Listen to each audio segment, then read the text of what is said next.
ஸ்ரீமதி லக்ஷ்மி நரசிம்ம பரபிரம்மனே நமக. அஸ்மத் குருப்பையோ நமக. அஸ்மத் பரகுருப்பையோ நமக. அஸ்மத் சர்வகுருப்பையோ நமக. ஸ்ரீமன் ஆதிவன் சடகோபைதீந்திர மகாதேசிகாய நமக. ஸ்ரீமதே வேதாந்த குரவே நமக. ஸ்ரீமதே ராமானுஜாய நமக. ஸ்ரீமதே பராங்குசாய நமக. ஸ்ரீமன் நாத யமுனாய நமக. ஸ்ரீ ராமஸ்ரீயாயே நமக. ஸ்ரீ புண்டரீகாட்சாய நமக. ஸ்ரீமன் நாதமுனையே நமக. ஸ்ரீமதே சடகோபாய நமக. ஸ்ரீ விஷ்ணு விக்ஷ்ணேஸ்வரனாய நமக. ஸ்ரீயை நமக. ஸ்ரீ நாராயணியை நமக. ஸ்ரீ ரங்கநாத சடகோப யதீந்திர கிருஷ்ணம் லக்ஷ்மி நரசிம்ம சடசிக் கருணைக பாத்திரம் ஸ்ரீ ரங்கவீர சடகோப யதீந்திர கிருஷ்ணம் ஸ்ரீ வேதாந்த தேசிக யதீந்திர மகம் பிரமத்தியே ஸ்ரீமதே ஸ்ரீமன் சடகோப ஸ்ரீ வேதாந்த தேசிக யதீந்திர மகாதேசிகாய நமக. ஸ்ரீமன் மந்திர கடாரி சம்யுக்த சமுதிரகாம் ஸ்ரீமத் வீரராக ஸ்ரீமதே யதீந்திர பாதாரவிந்தா ஸ்ரீம் ஸ்ரீமதே வேதாந்த தேசிக காருண்ய ஸ்ரீராம் பதம் சேவே ரங்க துரிநக சமனம் நாராயணம் யோகிதம் ஸ்ரீமதே ஸ்ரீ லக்ஷ்மி நரசிம்ம திவ்ய பாதுகா சேவக ஸ்ரீமன் சடகோப ஸ்ரீ நாராயண யதீந்திர மகாதேசிகாய நமக. ஸ்ரீ வேதாந்த தேசிக யதீந்திர கடாட்சலப்தம் தைரக குணம் புதகாரண்யம் நாராயண தேதி சுருஜிக்கு பாக்ஷிகந்தம் ஸ்ரீ ரங்கநாத மதிசேகரம் ஆசிரமயாமக. ஸ்ரீமதே ஸ்ரீமன் சடகோப ஸ்ரீ ரங்கநாத யதீந்திர மகாதேசிகாய நமக.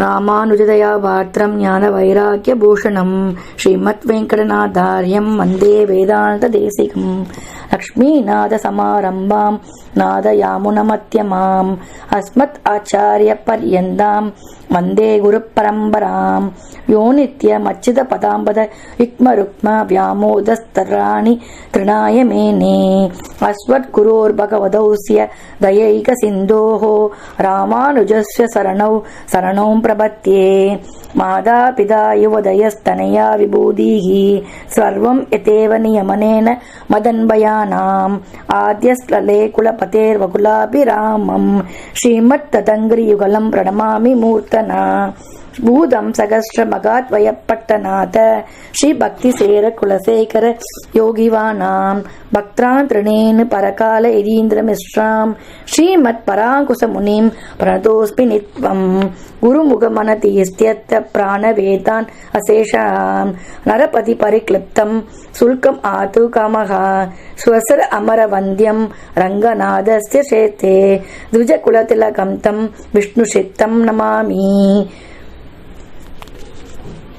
மின்னார் தடமதில் சூழ் வெள்ளி புத்தூர் என்றருகாள் தன்ன சொன்னார் கழற்கமலம் சூடினோம் உன்னால் கிழி அறுத்தான் என்றுரைத்தோம் கீழ்மையின்றி சேரும் வழி அறுத்தோம் நெஞ்சமே வந்து பாண்டியன் கொண்டாட பட்டபிரான் வந்தான் என்று ஈண்டிய சங்கம் எடுத்தூத வேண்டிய ஓதங்கள் ஓத்த விரைந்து கிழி அறுத்தான் பாதங்கள் யாமுடைய பற்று.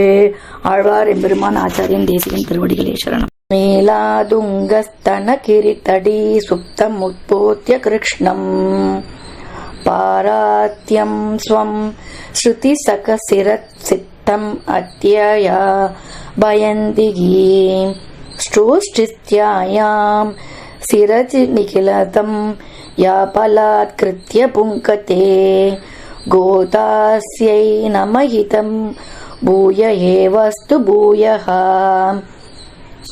அன்னவயல் புதுவை ஆண்டாள் அரங்கற்கு பண்ணு திருப்பாவை பல்பதியம் இன்னிசையால் பாடிக் கொடுத்தாள் நற்பாமாலை பூமாலை சூடிக் கொடுத்தாலை சொல்லு சூடிக் கொடுத்த சுடர்கொடியே தொல்பாவை பாடி அருளவல்ல பல்வளையாய் நாடினி வேங்கடவர்க்கு என்ன விதி என்ற இம்மாற்றம் நான் கடவா வண்ணமே நல்கு.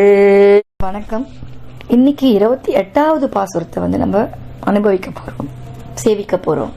28 என்ன பண்றேன்னா, சிறிய பெயரால் உன்னை அழைத்ததால் எங்களை கோபிக்காது எங்கள் விருப்பத்தை பூர்த்தி செய்வாயாக அப்படின்னு சொல்லி வேண்டிக்கிறார். கறவைகள் பின் சென்று காணம் சேர்த்துண்போம் அறிவொன்றும் இல்லாத ஆயர் குலத்து உன் தன்னை பிறவி பெருந்தனை புண்ணியம் யாமுடையோம் குறை ஒன்றும் இல்லாத கோவிந்தா உன் தன்னோடு உறவேல் நமக்கு இங்கு ஒழிக்க ஒழியாது அறியாத பிள்ளைகளோம் அன்பினால் உன் தன்னை சிறுபேர் அழைத்தனவும் சீறி அருளாத இறைவா நீ தாராய் பரையிலேரோர் எம்பாவாய். கறவைகள் பின் சென்று காணம் சேர்த்துண்போம் அறிவொன்றும் இல்லாத ஆயர் குலத்து உன் தன்னை பிறவி பெருந்தனை புண்ணியம் யாமுடையோம் குறை ஒன்றும் இல்லாத கோவிந்தா உன் தன்னோடு உறவேல் நமக்கு இங்கு ஒழிக்க ஒழியாது அறியாத பிள்ளைகளோம் அன்பினால் உன் தன்னை சிறுபேர் அழைத்தனவும் சீறி அருளாத இறைவா நீ தாராய் பரலேரோர் எம்பாவாயின்ற. கறவைகள்னா நல்ல பசுவை கறக்கின்ற கறவை மாடுகள். காணம் அப்படின்னா காடு. சீறி அருளாத அப்படின்னா கோபித்து அருளாத, கோபம் அதாவது கோபம் கொண்டு எனக்கு வரம் கொடுக்காம இருந்துராத அப்படின்னு அதற்கான அர்த்தங்களாக நம்ம அனுபவிக்க வேண்டும். கறவை மாடுகள் எப்படி ஒன்னோட ஒன்று பின் சென்று காற்றை அடையுமோ, அதாவது மேய்க்கருத்து நிலத்துக்கு வந்து அவுத்து விட்டான்னா அந்த மாடு நேர போய் அந்த புல்வெளி எல்லாம் மேய்ஞ்சிட்டு திருப்பி வரும்போது பார்த்தீங்கன்னா ஒன்று பின்னாடி ஒன்று சீராக அழகாக வரிசையாக வரும், வந்து தன்னுடைய இடத்துல வந்து உட்காந்து அசை போடும். அதே போல மாடு மேய்ந்து உண்டு திரியும் சிறிதும் அறிவில்லாத இடையர் குலத்தில் பிறந்த நாங்கள் மாடு மேய்க்கிறதுக்காக நாங்கள் வந்து போகிறோம் வரோம், இடையர் குலத்தில் பிறந்திருக்கோம். எங்களுக்கு தெரிஞ்சதெல்லாம் இந்த மாடு மேய்க்கிறது மட்டும்தான். அதனால் எங்களுக்கு வந்து பெரிய அறிவெல்லாம் ஒன்றும் கிடையாது. உன்னை எங்களுக்குள் ஒருவனாக பெறுவதற்கு என்ன புண்ணியம் செய்தோம்? எங்களோட இந்த ஆயர் குலத்தில் வந்து பிறந்து எங்களோட நீ இருக்கியே, நாங்கள் எவ்வளோ பெரிய புண்ணியம் பண்ணியிருக்க வேண்டும். இப்படி நாங்கள் வந்து அறிவு குறைந்தவர்களாக, அதாவது அறிவு குறைந்தவர்களாக இந்த ஆடு மாடுகளை மேய்த்து கொண்டு இந்த காடில் நாங்கள் தெரிஞ்சு கொண்டு இருக்கோம். எங்களுக்கு இணையா நீ வந்து பிறந்திருக்கியே, எங்களோட கூட நீ இருக்கியே, நாங்கள் எவ்வளோ புண்ணியம் செஞ்சுருக்கோம். எந்த குறையுமே எங்களுக்கு இல்லவே இல்லை கோவிந்தா. ஏன்னா எங்களோட ஆயர்பாடியில் எங்களோட ஆடு மேய்ச்சிண்டு, எங்களோட மாடு மேய்ச்சிண்டு, எங்களோட ஜாலியாக கூடி திரிஞ்சுண்டு, காட்டில் வந்து இருந்துண்டு, மரத்தில் ஏறி பரம்பழிச்சு போட்டுண்டு, இந்த மாதிரி குளத்தில் வந்து குளிச்சுண்டு, ஏரியில் குதிச்சுண்டு, ஆற்றுல விளையாடுண்டு, இந்த மாதிரி சொடுகுடு விளையாடுண்டு ரொம்ப சிம்பிளாக எங்களோட கூட இருக்கியே. அதனால் எங்களுக்கு எந்த குறையுமே இல்லை எங்களோட நீ இருக்கிறதுனால. நமக்குள் உண்டான இந்த உறவு எக்காலும் ஒழித்தாலும் ஒழியாது. நம்மளோட உறவு வந்து என்னைக்குமே எப்படியுமே யார் வந்து என்ன பண்ணாலுமே ஒழியவே ஒழியாது. யாராலுமே இந்த உறவை வந்து பிரேக் பண்ணவே முடியாது. அப்பேற்பட்ட ஒரு உறவு. கண்ணபிரானே, ஒன்றும் அறியாத சிறுமியர்களாக நாங்கள் உன்னை தோழனாக கருதி அன்பினால சிறிய பெயரால அழைத்ததுனால நீங்க வந்து கோபிச்சுக்காத, நாங்கள் விரும்பியவற்றை தந்தருள வேண்டும் அப்படின்ற. அதாவது எவ்வளோ அழகா தன்னடக்கமா பேசுறா பாருங்க. சில நம்ம வந்து பொதுவாக சொல்லும், சங்கு சுட்டாலும் மின்மை தரும், கெட்டாலும் மேன்மக்களே, இந்த மாதிரியான பழமொழிகள் எல்லாம் நம்ம வந்து நிறைய இடத்துல யூஸ் பண்ணியிருப்போம், கேள்விப்பட்டிருப்போம். ஸோ அதை வந்து ரொம்ப சிம்பிளா இந்த பாசுரத்தின் மூலியமா விளக்கிட்டா. அதாவது நாங்கெல்லாம் ரொம்ப அறிவாளிகள்லாம் கிடையாது, சாதாரண மக்கள் தான், அறிவு குறைஞ்சவா தான், 5 அறிவுல வாழறவா தான். எங்களுக்கு 6ஆம் அறிவுல என்லைட்மெண்ட்லாம் ஒன்றும் தெரியாது. அதனால எங்க ஃப்ரெண்ட்ஸ் எல்லாம் நாங்கள் எப்படி வாடா போடா வாடி போடி நாயே பேயே அறிவு கட்ட முண்டமே இப்படிலாம் நாங்கள் பேசிட்டு இருப்போமோ, அந்த மாதிரி ஒன்னையும் நாங்கள் வந்து பேசிட்டோம். நீ வந்து எங்கள் குளத்தில் வந்து பிறந்துட்ட, அதனால் எங்களுக்கு ரொம்ப கொடுப்பனையாக போச்சு, நாங்கள் எல்லாரும் உன்னோட கூட இருக்கோம். அதனால் நீ என்ன நினச்சிட்ட, என்னோட அருமை பெருமையெல்லாம் தெரியல பத்தியா, என்னை வந்து இவ வந்து இப்படிலாம் பேசிட்டா பத்தியா அப்படிலாம் வந்து கோச்சிண்டு எங்களுக்கு கொடுக்க வேண்டிய வரத்தை வந்து கொடுக்காம போயிடாத. தயவு செஞ்சு எங்களுக்கு நாங்கள் கேட்டு எதை கேட்டு வந்திருக்கோமோ அதை வந்து எங்களுக்கு கொடுத்துடு அப்படின்னு வந்து சொல்கிறா. சில பேர் என்ன பண்ணுவான்னா, அஃபீஷியலாக ப்ரொஃபஷனலாக ஒரு பெரிய லெவலில் இருப்பா. பொதுவாகவே நம்ம வந்து என்ன நினைக்கிறோம்னா, ஒரு ஆஃபீஸ் போயிட்டு வந்துட்டாலே, நம்ம வந்து மாத சம்பளம் சம்பாதிச்சிட்டாலே என்ன நினச்சிக்கிறோம், தன்னை வந்து ஒரு பெருசாக வசதியாக நினச்சிட்டு ஆற்றுல வந்துட்டு என்ன பண்ணுறோம், ரொம்ப அதிகாரங்கள் பண்ணுவோம். ஆற்றுல இருக்கிற பொதுவாகவே வந்து கணவன் மனைவி பார்த்தீங்கன்னா, மனைவிக்கு வந்து அந்த அளவுக்கு ஒரு இம்பார்ட்டன்ஸ் கொடுக்க மாட்டான், ஒரு வேல்யூஸ் கொடுக்க மாட்டான், ஒரு மரியாதை கொடுக்க மாட்டான். அந்த மாதிரி சம்பாதிக்க ஆரம்பிச்ச உடனே அப்பா அம்மா, அது வரைக்கும் குழந்தையா இருந்தபோது பெரியப்பா சித்தப்பான்னு உறவுகள் இடத்துல ஒரு பவ்யத்தோடு இருந்திருப்பான்.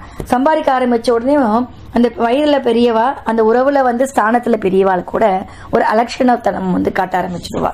இந்த மாதிரி நாங்கெல்லாம் 5 அறிவு கொண்டவர்கள், அறிவு குறைந்தவர்கள் அப்படின்னா என்ன, 5ஆம் அறிவிலேயே நாங்கள் வந்து வாழ பழகி கொண்டவர்கள். அந்த 5 அறிவோடவே நாங்கள் வாழ்ந்து கொண்டிருக்கோம். அதனால எங்களுக்கு வந்து சிஸ்டம் புரியாது, ப்ராசஸ் தெரியாது, புரோட்டோகால் தெரியாது, டெக்னாலஜி தெரியாது, டெக்னிக்கல் தெரியாது, இப்படி ஒன்றுமே தெரியாத நாங்கள் வந்து ஒரு முட்டாளாக நாங்கள் இருக்கோம், அந்த மாதிரியே ஒன்றை பாவிச்சிட்டோம் அப்படின்னு சொல்கிறோம். ஸோ அந்த மாதிரி இந்த மாதிரி விஷயங்கள் எல்லாம் எத்திக்கல், எடிக்வேட், மேனர்ஸ், ப்ரோட்டோகால் இப்படிலாம் ஒன்றுமே தெரியாமல் நாங்கள் வந்து இருக்கோம் பார்த்தியா. இதெல்லாம் நாங்கள் எங்கே மட்டும்தான் கடைப்பிடிப்போம்னா அஃபிஷியல் ப்ரொஃபஷன்ஸில் தான் கடைப்பிடிப்போம். சோஷியலாக கூட நாங்கள் இதை வந்து கடைப்பிடிக்க மாட்டோம். ஒரு பஸ் ஸ்டாண்ட்லேயோ, ஒரு ரயில்வே ஸ்டேஷன்லேயோ, ஒரு ஏர்போர்ட்லேயோ, எங்கேயான ரோடு மேலே நடக்கும்போதோ இந்த மாதிரி இடத்துல கூட நாங்கள் இதெல்லாம் வந்து ஃபாலோ பண்ண மாட்டோம். குடும்பத்தில் அடியோட ஃபாலோ பண்ண மாட்டோம். எல்லாத்தையுமே டேக் இட் ஃபார் கிராண்டடாக நாங்கள் வச்சுப்போம். இது வந்து 5 அறிவு கொண்டவர்கள் செய்வது, அந்த மாதிரி தான் நாங்கள் பண்ணிட்டு இருக்கோம். அதனால எனக்கு கொடுக்க வேண்டிய வரனை கொடுக்காம இருந்துடாத அப்படின்றா. ஸோ இந்த மாதிரியான பிஹேவியர்ஸை வந்து கூடாதுன்றத நாம் வந்து ஒரு எக்ஸாம்பிளாக அதை வந்து எடுத்துக்கணும். ஸோ ஓகே, இன்னைக்கு நம்ம இதையும் பார்த்துடலாம். 1945ஆம் ஆண்டு காஞ்சி மகா பெரியவா அரியங்குடியில் ராமானுஜ ஐயங்காரிடம் திருப்பாவியை இசையமைத்து பாட பணிந்தார். 1952 அரியங்குடியில் இவர்கள் இந்த பணியை நிறைவு செய்தனர். 45 ஆரம்பிச்சு 52 தான் அந்த பணியை வந்து முடிச்சிருக்கா. ஸ்ரீ ஆண்டாள் ரங்கமன்னார் திருக்கோவிலில் அடுத்தடுத்து 2 நாட்களில் 30 திருப்பாவை பாடல்களையும் ஆண்டாள் முன் பாடி அரங்கேற்றினர். இன்னும் அரியங்குடி மெட்டமைத்த திருப்பாவையை பரவலாக எல்லா இடங்களிலும் பாடப்படுகிறது. எந்த மாற்றமும் இல்லாமல் இசைக்கு தகுந்தவாறு திருப்பாவை அமைந்திருக்கிறது என்பது இதன் இன்னொரு சிறப்பு. அதாவது திருப்பாவையை வந்து இசை வடிவால நம்ம அனுபவிக்கலாம்னு நான் சொன்னேன் இல்லையா, அதுக்கு தான் இந்த எக்ஸாம்பிள். அரியங்குடி ஐயர் வந்து காஞ்சி மகா பெரியவா சொன்னதுனால என்ன பண்ணார் அப்படின்னா மெட்டமைத்து இசையாக பாடினார். அதை வந்து ஸ்ரீவில்லிபுத்தூர்ல அரங்கேற்றினார் அப்படின்றது வந்து ஒரு தகவல். எங்களோட தொடர்ந்து பயணித்துக் கொண்டிருக்கிற உங்கள் அனைவருக்கும் மனமார்ந்த நெஞ்சார்ந்த நன்றியை வந்து தெரிவித்துக் கொண்டிருக்கிறேன். நிறைய பேருக்கு நீங்கள் வந்து ஷேர் பண்ணியிருக்கீங்க, ஃபார்வர்ட் பண்ணியிருக்கீங்க. அது ரொம்ப சந்தோஷமான விஷயமா இருக்கு. தொடர்ந்து இந்த மாதிரி இந்த சேனலில் நீங்கள் வந்து நிறைய விஷயங்கள் இந்த திருப்பாவைக்காக, இந்த மார்கழிக்காக மற்றும் இல்லாமல் வருடந்தோறும் அனைத்து சிறப்பு பண்டிகைகளும் போதும் தினம்தோறும் சத் விஷயங்களை நாங்கள் நம்ம சேனலில் வந்து கொடுத்துட்டே இருக்கோம். இந்த சேனலோட எய்ம் என்னன்னு சொல்லி பார்த்தீங்கன்னா, ப்ரொஃபிஷியன்சி இல்லாமல் என்னை போல் இருக்கிறவங்களை ஊக்குவித்து ப்ரொஃபஷ்னலாக மாற்றணும் அப்படின்ற ஒரு எண்ணத்தில் தான் இந்த சேனலை வந்து ஆரம்பித்து எங்களுக்கு வந்து வாய்ப்புகளை கொடுத்து கொண்டு இருக்கின்றார் அந்த ஸ்ரீமான் ஸ்ரீ ஊவே ஸ்ரீனிவாசன் ஐயங்கார் அவர்களுக்கு எனது மனமார்ந்த நன்றியை நான் இந்த தருணத்தில் சொல்லிகிட்டே ஆகணும். அப்புறம் இந்த திருப்பாவைக்கு வந்து எனக்கு வந்து ரெஃபரன்ஸாக இருக்கிறது என்னன்னு சொல்லி பார்த்தீங்கன்னா, நாதமுனி அறக்கட்டளையில் தேசிகன் நாராயணன் அப்படின்றவர் வந்து வருடாவரும் திருப்பாவைக்கு வந்து அர்த்தங்களை வந்து எழுதிட்டு இருப்பார். போன வருஷம் அவர் திருப்பாவைக்கு எழுதின அர்த்தங்களை தான் இன்னைக்கு நான் வந்து தொகுத்து உங்களுக்கு வந்து என்னுடைய நடையில நான் வந்து உங்களுக்கு வந்து சொல்லிட்டு இருக்கேன். அந்த அவருக்கும் மிகப்பெரிய நன்றியை வந்து இந்த சமயத்தில் நான் வந்து தெரிவித்துக் கொள்கின்றேன். தொடர்ந்து கேளுங்க, தொடர்ந்து ஃபீட்பேக்கை வந்து கொடுங்க. ஆழ்வார் ஆச்சாரியன் எம்பெருமான் தேசிகன் திருவடிகளே சரணம். உங்களிடமிருந்து வெளிப்படுவது உங்கள் தேவி சேஷாத்ரி.